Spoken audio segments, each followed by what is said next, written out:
սուբսիդիայի մասում, այն մաքսատուրքերի ծառայման մասին, օրինակ ABC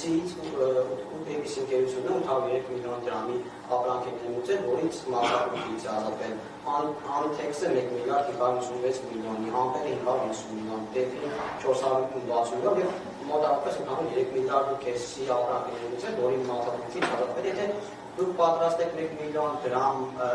1 գրամ աշխատանալ եւ աշխատավարձից կախված չեք, ապա ինչու եք Կարապետյան օգտվել այս արտոնություններից։ Պարոն Կարապետյան հաջորդը Ռուսաստանցի արդեն նախկին միգարտատեր Շարլակ Չիգրինսկին դուրս հետ հարցազրույցի ընթացքում անդրադառնում նաև Սամվել Կարապետյանի առանձնատանը եւ նշում, որ դա ֆիկտիվ կերպով է պարոն Կարապետյանինը եւ իրականում պատկանում է Վլադիմիր Պուտինին։ Արդյոք պարոն Կարապետյան դուք հաստատում եք այդ փաստը, որ այդ բնականը ձեր չի եւ ֆիկտիվ է ձեզ պատկանում, արդյոք եղել է երբևէ այդ առանձնատանը եւ պարոն Չիգրինսկին նշում է, որ քրեական գործի շրջանակներում անցնում է տունը, խոսք է գնում փողերի լվացման հետ կապված, ասում է տունը եղել կամ հիմա է կրում գալանքի տակ, պարոն Կարապետյանի առանձնատունները եթե այդպես ինչու է կրում գալանքի տակ, ինչ քրեական գործ են անցնում, ինչ փողերի լվացման մասին է խոսքը պարոն Կարապետյան եւ վերջին հարցը դուք նշեցիք, որ Սամվել Կարապետյանը մարդը, որի մասին դուք դեռ չեք հայտարարում, բայց ասում եք, որ պարոն Կարապետյանը չեք հայտարարում, բայց ասում եք, որ պարոն Կարապետյանը պետք է։ Դուք այսինքն հաստատում եք, որ Սամվել Կարապետյանը պարակցային հիանալի այսինքն ձեր ընտրելու դեպքում մեր Հայաստանի Հանրապետության վարչապետը շատ ներողություն արտահայտությունում է, բայց ձևի պարագա է, պարոն Կարապետյանը գնալու փոխարեն բանակցական։ Շնորհակալ եմ։ Շատ կարևոր հարցեր տվեցիք, հերթով անդրադառնանք, ինչ լավ է, որ ունեմ մոտս տվյալներ։ Պարոն Պապոյանը այդ տվյալները հրապարակել է, բայց պարոն Պապոյանը չի ստուգել այդ տվյալները, ցավոք էլի։ Ուրեմն Փակստացի օգտված հարկերը ABC եւ Anitex ընկերությունները դա մեր եւ Լիբանանահայ ընտանիքի համատեղ ներդրումներն են։ Լիբանանահայ ընտանիքը ներդրում էր կատարել Հայաստանում, որին հետո որպես պասիվ ներդրող աջակցել ենք մեզ, կառավարումը իրենք են անում, իրենց ներդրման արդյունքում Հայաստանում շուկայի 60%-ը, օրինակ տեքստիլ, սրբիչը, էլ Թուրքիայից չի գալի։ Այս ներդրման արդյունքում եւ այդ մաքսատուրքերի այդ մյուս բաների ուղղությամբ ABC-ն ու Anitex-ը իրենք որպես կառավարող դիմել են կառավարությանը, քանի որ կառավարությունը տվել է հնարավորությունը։ Բայց ասեմ ձեր ասած ընկերություններից մի քանիսը։ Դուք ասացիք Տեֆի ընկերությունը 460 միլիոնի արտոնություն է ունեցել։ Օգտվել է տվյալը ստուգված չէ, օգտվել է ընդամենը մաքսատուրքի ազատումից 79 միլիոնի ընդամենը 400 միլիոն չէ։ Իսկ գիտեք ինչքան հարկ է տվել։ 7 միլիոն դոլարի։ Այդ թվից 450 միլիոն դրամի ապրանք է ներմուծել, դա մաքսատուրքից ազատվել է։ Ոչ։ Այսինքն ընդհանուր 3 միլիարդի կեսի ապրանք ներմուծել է, դրան մաքսատուրքի, չեմ ասում այդքանի մաքսատուրք։ Չէ, հա, գիտեմ, հասկացա հարցը, բայց այդպես չի։ Ներմուծել է 79 միլիոնի, այդ ձեր ասած թվից 6-7 անգամ քիչ եւ ամենը վճարել է գիտեք ինչքան դրանից ավել հարկ 30 անգամ ավել հարկ հարգելիս եթե ես վճարում եմ 30 անգամ ավել հարկ եթե ամբողջ էկոնոմիկայի նախարարությունը իր ամբողջ աշխատանքային process-ում մի հատ արտոնություն ատվել մի քանի միլիոն դրամի որի վերջնական արդյունքով մի քանի միլիոն դրամի դուք պատկերացնում եք արդարացիության տրամաբանությունը իրենց գործն է դա անելը Ես իմ կողմից Հայաստանում ներդրում անելով ապահովել եմ 29 միլիարդ հարկ, որը կարող եք հաշվել մոտարապես, եկեք հաշվենք 29,000 համարյա կարելի ասել թոշակառուի թոշակ է, կներեք, թե 2900, չէ, 29,000 թոշակառուի թոշակ է, մենք վճարել ենք 29,000 թոշակառուի համար թոշակի գումար, այդ ընկերությունով դուք պետք է ուրախ լինեք, ես չեմ պատկերացնում կառավարություն, որը ուրախ չլինի, որ այսպիսի գործարաններ են գործում երկու, որը չկար մինչև այդ, զարմանալի է, մյուս հարցը, բանի հետ կապված, ու այսպես մի հատ էլ ունենք լրիվ շատ ավելի վախենալու վճարած հարկերով հարյուրավոր միլիոն դոլարների հարկեր ենք վճարել, հազարավոր մարդկանց աշխատավարձի չափ, եւ դրա դիմաց գիտեք ինչ ենք ստացել, որ էկոնոմիկայի նախարարը մտնում ասում է 9 միլիոն, ասենք հայտարարման միտի, բայց իրական 9 միլիոն ինչ որ ուղղությամբ մեր փոքր ընկերությունը ինչ որտեղ կարող է դիմել ինչ որ մի հատ ծրագրի, որ էկոնոմիկայի նախարարության հիմնական գործն է դա։ Չի կարելի բիզնեսին այդպես վերաբերվել։ Դուք հարցնում եք, ինչու երկիր ներդրող չի գալու։ Դուք պատասխանում եք այդ հարցին։ Մյուս հարցը առանձնատան հետ կապված ներդրումների առումով դուք երևի գիտեք, որ Սամվել Կարապետյանը մեծ կապիտալ ներդրումներ ունի եվրոպական 4-5 երկրներում, որոնք համեմատելի են անգամ այն ներդրումներին, ինչը կա օրինակ Ռուսաստանի Դաշնությունում, մյուս տարածաշրջաններում։ Շատ ներդրումներ, շատ պրոյեկտներ մենք ունենք։ Պրոյեկտներից մեկում այդ տան հետ կապված, դա տուն է, որտեղ որ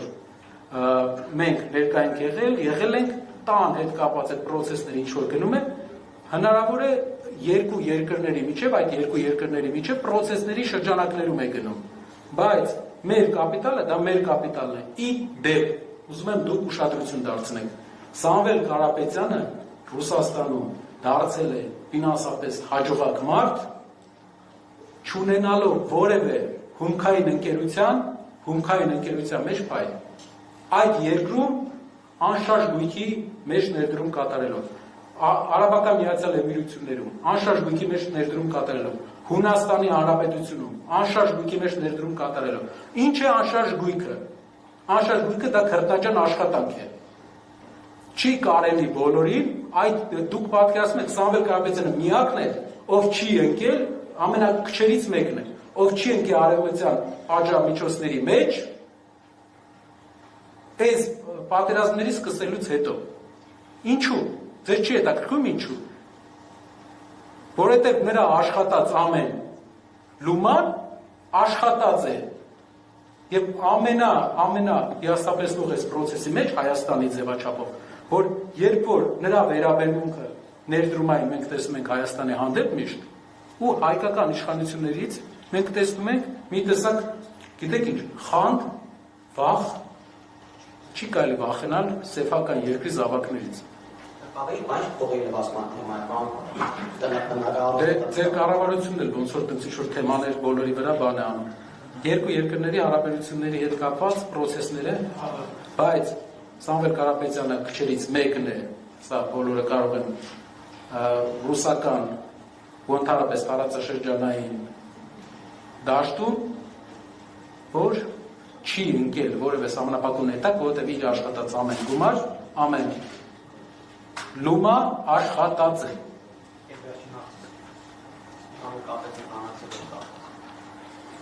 Բանակցելու հետ կապված փետրվարի 12-ին դուք ձեր հարցի պատասխանները հուսով կստանաք։ Շնորհակալություն։ Ֆակտը շնորհակալություն Նարեկ Կիրակոսյան, պարոն Կարապետյան, բայց ամեն դեպքում մինչև փետրվարի 12-ը դուք որ ասում եք պարոն Կարապետյանը լավ բանակցող է, նա ունի 2 թե 3 քաղաքացիություն, եթե սխալ եմ ասում, հստակեցրեք, նա չի կարողանալու որպես Հայաստանի Հանրապետության վարչապետ բանակցել, ինչքան լավ կարողություններ ունենա։ Նա ինչ ազդեցություն է ունենալ, այսինքն ուզում եմ հասկանալ ստերային կառավարություն է գործելու եւ մեկ դրամի հետ կապված, որ այս կրկից հայտարարում եք, որ ինչ-որ մեկի աշխատանքային իրավունքը խախտելու եք, մեկ դրանով աշխատանքություն եղա, նա ինչպես է ապրելու, այսինքն նա արդեն մեծահարուստ է, մեծ ժառանգություն ստացած է, աշխատավարձի կարիք ունի, այդ եկամուտի ելով է տալու ապրելու համար եւ եթե տալու է, ինչ ազդեցություն է ունենալու հետո այդ մեկ դրանով աշխատող վարչապետի վրա սրան հստակեցնեք եւ հայտնի դարձավ, որ մեր ձևովը արդեն ուժեղ Հայաստան կուսակցությունն է գրանցել եւ չկա ինչի բան Կարապետյան, սա ինչով է պայմանավորված։ Շատ լավ։ Առաջի հարցը տեխնացիան հարցը Նարեկ ջան ամեն հավանականությամբ փետրվարի 12-ին կիմանաք պատասխանը։ Երկրորդ հարցը։ Ես հստակեցնեմ ամեն դեպքում, ես ոչ թե ասում եմ ասեք ով է լինելու։ Ես ասում եմ, որ պարոն Կարապետյանը որպես լավ բանակցող ինքը ինչ գծակներ է ունենալու բանակցելու, երբ որ չի կարողանալու զբաղեցնել վարչապետի պաշտոնը եւ վարչապետը լինելու է X մարդու կամ 3-րդ մարդը կամ 4-րդ մարդը։ Այսինքն պարոն Կարապետյանի լավ բանակցելը կոպիտ ասած այստեղ ինչ։ Շատ լավ։ Պատասխանը կստանանք փետրվարի 12-ին։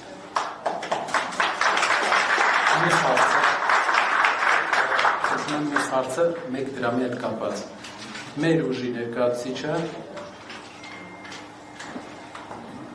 հուշում են Սիվիկից ձեզ Արգելի գործունեներն եկեք մենյաց հարգենք և թույտակ պատասխանը Կարապետյանը նարեք։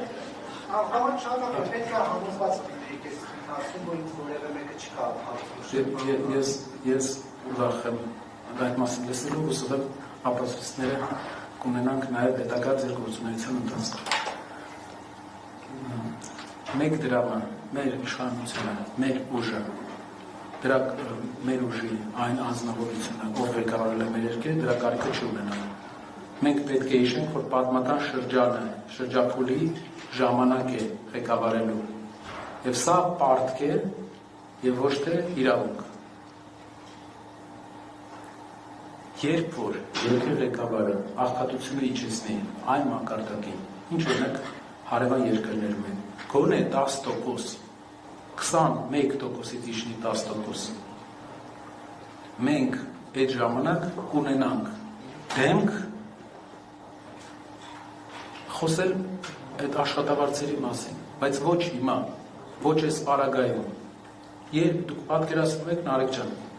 քո երկիրը տարեկան 1.3 միլիարդ դոլարի պարտք է վերցնում, դու տարբեր հրապարակումներով մինչև 15-16 միլիարդ ունենում ես պարգևավճարների ֆոնդ, երբ որ քո երկիրը ահավոր մեծ պարտքային բեռի տակ է ընկած։ Պետք է լուծենք այդ հարցը, առողջացնենք մեր տնտեսությունը եւ դրանից հետո ունենանք իրավունք մարդուն այդպիսի բան առաջարկել։ Վստահ եղեք, որ դրա կարիքը չկա այս պարագայում։ Դրա համար էլ մարդկանց մեր հայրենակիցների նշանակալի մասը տեսնում է ուժի մեջ գործուն այլընտրանք, որտեղ վստահ է, որ այս ուժը չի ունենալու դրա կարիքը։ Երրորդը կուսակցության հետ կապված։ Կուսակցության համագումարին ներկա կլինեմ ես եւ կմասնակցեմ նաեւ ես։ Շնորհակալ եմ։ Վաղ Բակարյան։ Ինչու է ձեզ հերբայր քաղաքական։ Այս բան ես մեր զորշարժման համակարգողն եմ, բայց կուսակցության համագումարին դուք մենք իրար կտեսնենք։ Շնորհակալ եմ։ Պարոն Կարապետյան, իմ ներքին ձայնը հուշում է, որ ձեր կուսակցության առաջին համար է վարչապետի խոսնակցում այս դահլիճում նստած այն թիկունքում կամ այս տարածքում, այդպես է թե չէ, թե սխալ հուշում։ Վայ ջան, 10%-ը գիտեք, 10%։ Չէ, Վայ ջան, փետրվարի 12-ին պատասխանենք այդ հարցին։ Լավ, ձեր ելույթի ընթացքում ես ֆիքսեցի, եթե ճիշտ եմ հիշում, որ դուք Սամվել Կարապետյանին կարծես ներկայացնում եք որպես Հայաստանի ղեկավար ապագա, եթե սխալ եմ նկատել, ասեք կամ գուցե ձեզ մոտ ուղղակի ռեֆլեքսորեն է այդպես, որովհետև կարծես թե ասացիք, որ այ Սամվել Կարապետյանը եթե լինի ղեկավար, Սամվել Կարապետյանի ղեկավարած Հայաստանում այսպես կլինի, այնպես կլինի, այդ կերպ կլինի, սրանք ոնց կարտադրանքին, որտեղ իր տպավորությունը, որ ամեն դեպքում Սամվել Կարապետյանն է ղեկավարելու Հայաստանը, չնայած որ կարծես թե օրենքի պահանջ կա, որ նա չի կարող առաջադրել։ Սա մեկ։ Երկրորդը դուք ներկայացրեցիք բավական sense ամբիցիոզ տնտեսական ծրագիր, որը վստահ եմ իշխանական մայրերի կողմից նաև արդեն մեկնաբանություններում եմ կարդում, որը որակվի կամ որակվում է պոպուլիստական կամ հեքիաթ, հեսա գալու է գործի սարեր հետ խոստանում, բոլորն են այդպես անում, իդեպ Նիկոլ Փաշինյանը հենց այդպես անում էր, օրինակ Արագաչափերի մասով խոստացավ կհանի այնտեղ կարմիր գծերը, մնացածը, բայց գնալով ավելի խստացած է դա ամեն ինչ էր, Արցախի մասով չասում, ինչ էր խոստանում, Ես իհարկե հույս ունեմ, որ ձեր դեպքում այդպես չի, շատ արմատական կտրուկ փոփոխություն է, բայց իրենք արագ Փաշինյանը դա բացատրում են նրանով, թե ինչու հակառակն է, որովհետև դե եկավ նստեց այս ավտոբուսի վրայից, պարզվեց փչացած էր, լավ չէր աշխատում, ամեն ինչ այլ կերպ էր, ինքը չգիտեր, խեղճ նախկիներն այս համակարգ էին թողել, որ ինքը չէր կարող իր բոլոր պոպուլիստական խոստումները ռեալիստորեն իրագործել։ Հիմա դուք ռեալ գնահատել եք իրավիճակը այսօրվա ավտոբուսում, որը եկին նստած է Նիկոլ Փաշինյանը եւ այդպես բոլորանային ամեն անգամ քիչ ամեն ձորը ընկնենք։ Այդ ավտոբուսի վրա դուք որ նստեք այդ ղեկին, դուք կարողանալ եք այստեղ բոլոր 5 քայլերը առնվազն Սամվել Կարապետյանի անունից ներկայացված իրապես 100%-ով իրագործել։ Թե կարելի ասեք դե գիտեք ինչ եք ընտրեցին մի բան։ Որ քայլի մեջ չեք կասկած տեսնում, այլն պատմեմ թե ոնց եք իրականացնել։ Եթե ասեք, որ քայլի մեջ եք տեսնում, որ հերթականությամբ, ինչ ծախսերով։ Եթե այդ պատճառով ենք մենք ամբողջությամբ ներկայացնում խնդիրը, եթե Հայաստանում կա մարդ, ով կասկածում է քայլերի հաջորդականության, թե ինչպես ենք սա անելու, խնդրում եմ, տվեք մեզ հարցեր։ Ինչպես ենք սա անելու, որտեղ սա քայլերի հաջորդականություն է, որի ուղղությամբ աշխատել ենք մենք երկար տարիներ։ Ես երկար տարիներ, ինչպես նշեցի,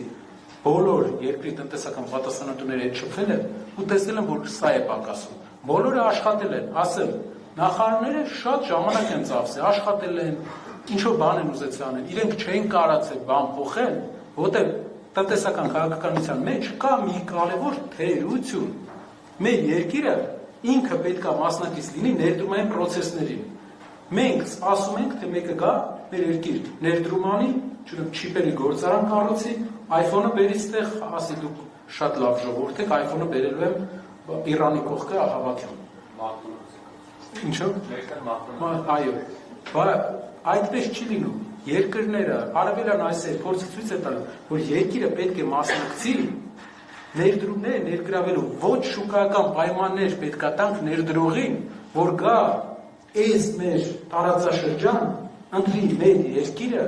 եւ ներդրում անի։ Ասեմ ավելին, հայ ներդրողն էլ կգա, եւ հայ ներդրողը եւ նաեւ այն մարդիկ ու մենք գործակցում ենք, իրենք էլ մեծ հնարավորություններով կմասնակցեն, որովհետեւ կտեսնեն տնտեսական հնարավորությունը։ Եթե մի կետի ուղղությամբ այդ պոպուլիզմը գիտեք երբ է վերանում, որոշվում պոպուլիզմը թե չէ, երբ որ հարցեր են տրվում եւ պատասխաններ չեն ստացվում։ Խնդրում եմ 300,000 աշխատատեղը քանի տարում շատ լավ 5 տարում տարեկան 50-ից 60,000, որից տարեկան արդյունաբերության մեջ լինելու է 10,000-ը, բայց արդյունաբերությունը ամենաշատ մուլտիպլիկատիվ էֆեկտ ունեցող ոլորտն է, որը 1.5-ից 2 անգամ ավելի աշխատատեղ է ստեղծում իր դաշտից կողք։ Երկրորդը տեղեկատվական տեխնոլոգիաների դաշտում մենք ունենք որոշ լուծումներ տեղեկատվական տեխնոլոգիաների զարգացման մեջ Հայաստանում։ Երրորդը մենք կուզենայի մի վարքան բանի ուղղությամբ լավ, ես կխնդրեի Սամվել Կարապետյանի ղեկավարների մասով անդրադառնալ։ Չէ, երրորդ կետն էլ եմ ուզում նշեմ բաների հետ կապված, շինարարության ոլորտի հետ կապված, ուրեմն շատ կարևոր բան է, մեր քաղաքի մոտավորապես նշանակալի կեսից ավելին տների սեյսմիկ պրոբլեմի մեջ է։ Եվ մենք պետք է այսօրվանից սկսենք մեր քաղաքի ռենովացիան,